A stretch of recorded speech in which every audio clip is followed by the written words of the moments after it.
العلم هو النور الهادي والمفتاح لكل الخير من يرد الله به خيرا. الحمد لله رب العالمين والصلاة والسلام على سيد الأنبياء والمرسلين سيدنا محمد وآلہ وصحبہ اجمعین۔ طلبہ عزیز، آج ہم اپنے درس کا آغاز حدیث نمبر 40 سے کر رہے ہیں۔ بسم اللہ الرحمن الرحیم۔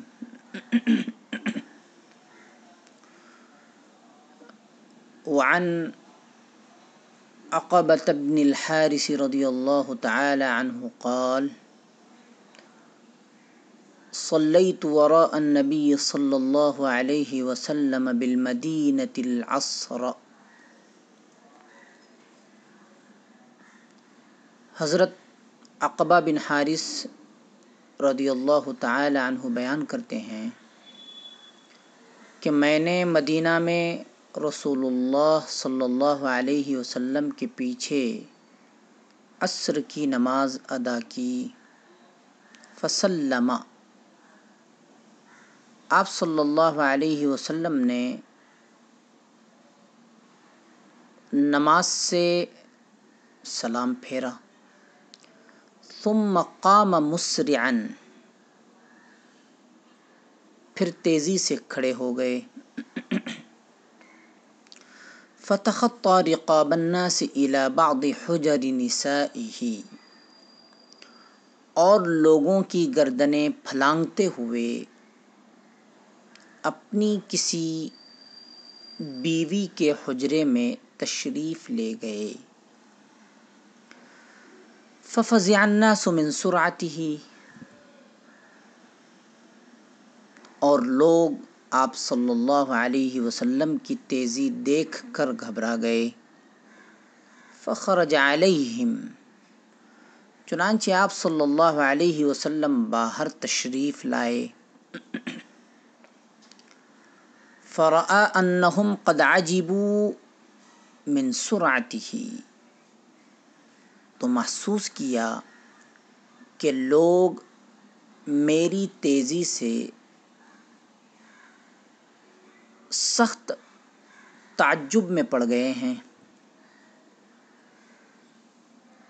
قال، آپ صلی اللہ علیہ وسلم نے فرمایا، ذکرت شیئا من تبر عندنا، مجھے خیال گزرا کہ ہمارے ہاں سونے کی ایک ڈلی ہے۔ فکرہت ان یحبسنی، تو میں نے اس کے بند رکھنے کو معیوب جانا، یعنی اپنے پاس رکھنے کو معیوب جانا۔ فأمرت بقسمتہ، اور میں نے اس کے تقسیم کرنے کا حکم دیا۔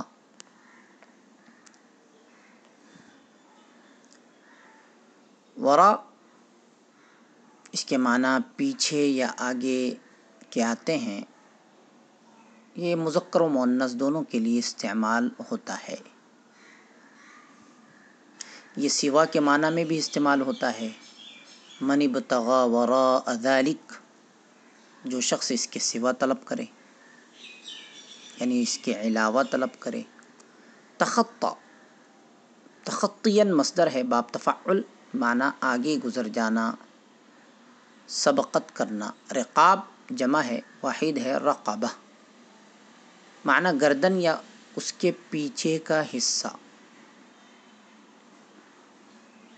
جس کو گدی کہتے ہیں۔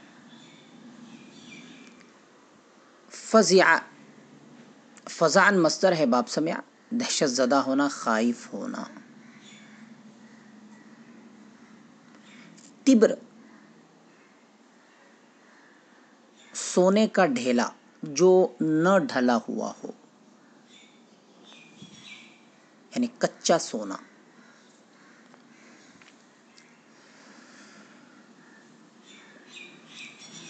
فتخطى رقاب الناس إلى بعض حجر نسائه، آپ صلی اللہ علیہ وسلم لوگوں کی گردنیں پھلانگتے ہوئے کسی بیوی کے حجرے میں تشریف لے گئے۔ علماء نے لکھا ہے عام حالات میں لوگوں کی گردنیں پھلانگ کر آنا جانا ناپسندیدہ عمل ہے، لیکن خاص حالات میں کسی خاص ضرورت کی وجہ سے ایسا کرنا جائز ہے۔ اور اس سے یہ بات بھی معلوم ہوئی، کیونکہ آپ صلی اللہ علیہ وسلم نے سلام پھیرا اور تیزی سے کھڑے ہو گئے اور اپنی بیوی کے گھر تشریف لے کر چلے گئے۔ تو اس سے یہ بات بھی معلوم ہوئی کہ اگر ضرورت ہو تو سلام پھیرنے کے فوراً بعد اٹھ سکتے ہیں۔ فَفَزِعَ النَّاسُ مِنْ سُرْعَتِهِ، لوگ آپ صلی اللہ علیہ وسلم کی اس تیزی کو دیکھ کر گھبرا گئے۔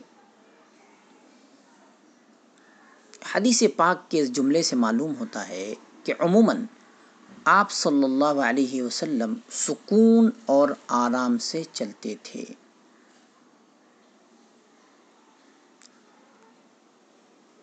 اس روز آپ صلی اللہ علیہ وسلم جلدی میں تشریف لے گئے تو ضرورت کی وجہ سے جلدی چلنا جائز ہے۔ ابن عربی رحمہ اللہ فرماتے ہیں اعتدال کی چال چلنا یہ سنت ہے، زیادہ آہستہ یا زیادہ تیز چلنا یہ پسندیدہ نہیں ہے۔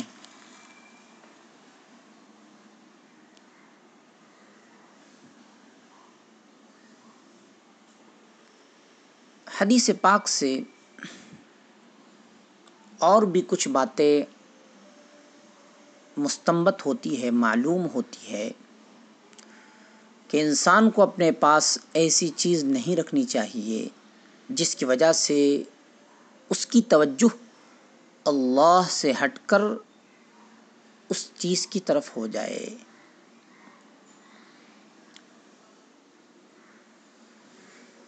حدیث پاک سے یہ بھی معلوم ہوا کہ نبی صلی اللہ علیہ وسلم کی دنیا سے بے رغبتی اور جلد از جلد نیکی کرنے کا جذبہ آپ صلی اللہ علیہ وسلم کی گویا طبیعت ثانیہ بن گئی تھی۔ نیز یہ بھی معلوم ہوا کہ زکوٰۃ اور صدقات کی رقم فوراً مستحقین تک پہنچانا ضروری ہے۔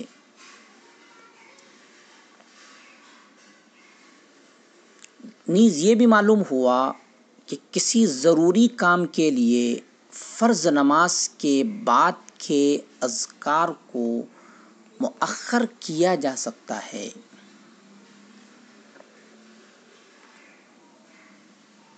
اور بہت نقطے اور پتے کی بات بتائی جا رہی ہے کہ امام یا خطیب کے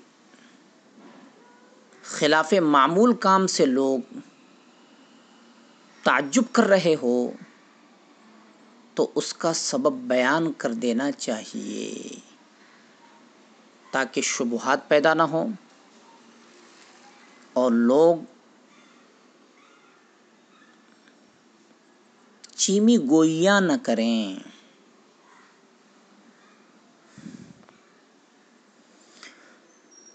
راوی حدیث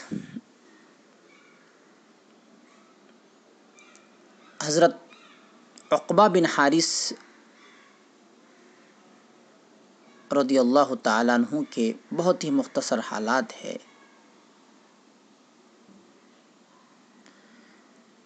کنیت ان کی ابو سروع سین کے کسرہ یا فتحہ کے ساتھ ہے، مشہور و معروف صحابی ہے،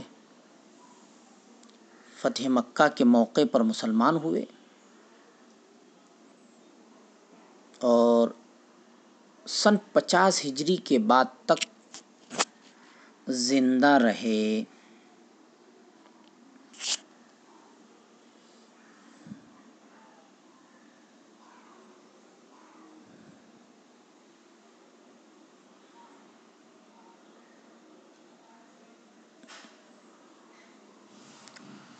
عقبہ بن حارث رضی اللہ تعالیٰ عنہ سے بخاری شریف میں 3 روایات ہیں۔ حدیث نمبر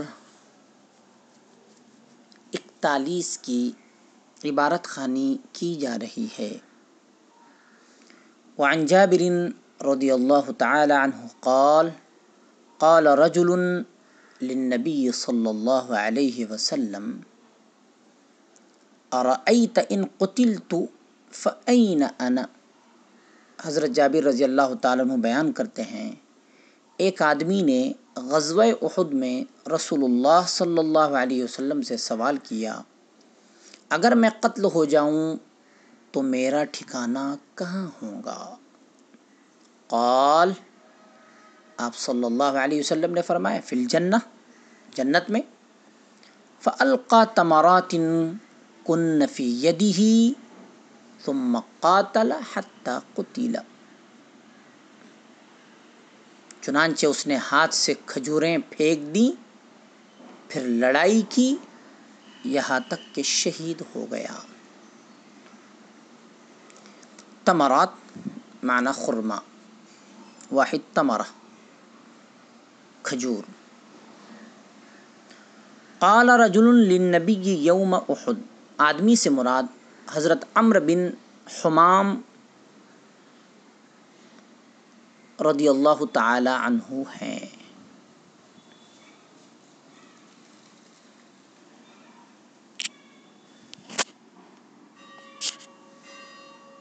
فوائد حدیث،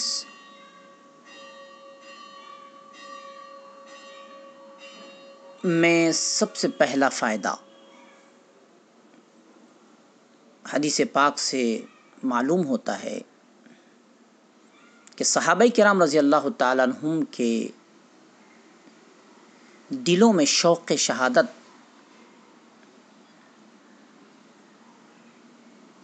اور شہادت پر ملنے والے اجر اور بدلے کا کتنا یقین تھا۔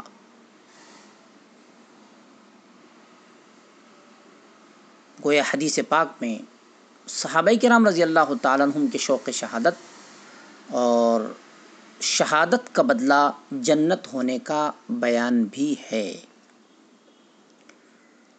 نیز یہ کہ جو کوئی صدق دل سے شہادت کا طالب ہوتا ہے، اللہ تعالیٰ اسے ضرور اس شرف و فضل سے سرفراز فرماتا ہے۔ رسول اکرم صلی اللہ علیہ وسلم وحی الہی کے بغیر نہیں بولتے تھے۔ آپ صلی اللہ علیہ وسلم کا اپنے صحابی رضی اللہ عنہ کو جنت کی بشارت دینا وحی الہی کی بنیاد پر تھا اور آپ صلی اللہ علیہ وسلم کا معجزہ تھا۔ اس سے آپ صلی اللہ علیہ وسلم کے عالم الغیب ہونے کا استدلال سراسر جہالت ہے۔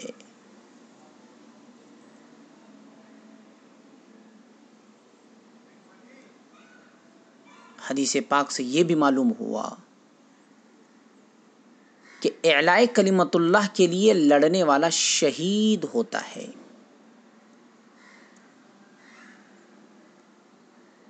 اور جنتی بھی ہوتا ہے، لیکن ہمارے لیے جائز نہیں ہے کہ کسی متعین شخص پر جنتی ہونے کا حتمی حکم لگائیں، یقینی حکم لگائیں۔ یعنی ہم کسی کو یہ کہہ دیں کہ آپ تو جنتی ہے، آپ تو یقیناً جنتی ہے، یہ کہنا ہمارے لیے کسی بھی طرح درست نہیں ہے، بلکہ یوں کہنا چاہیے کہ فلاں انشاءاللہ جنتی ہے۔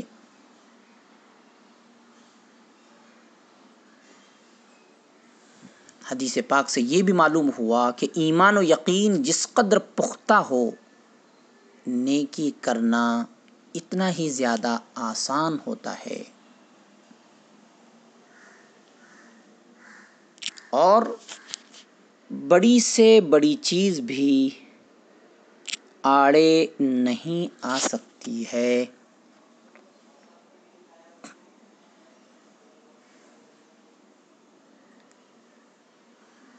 حدیث نمبر 40 میں ہم نے پڑھا عقبہ،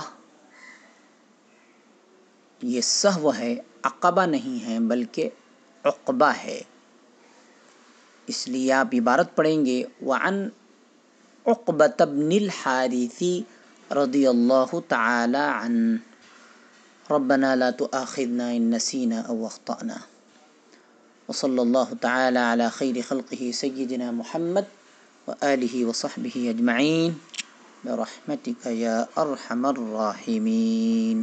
السلام عليكم، لا تنسوا الاعجاب بالفيديو والاشتراك في القناة تشجيعا لنا لنستمر بنشر المزيد ان شاء الله.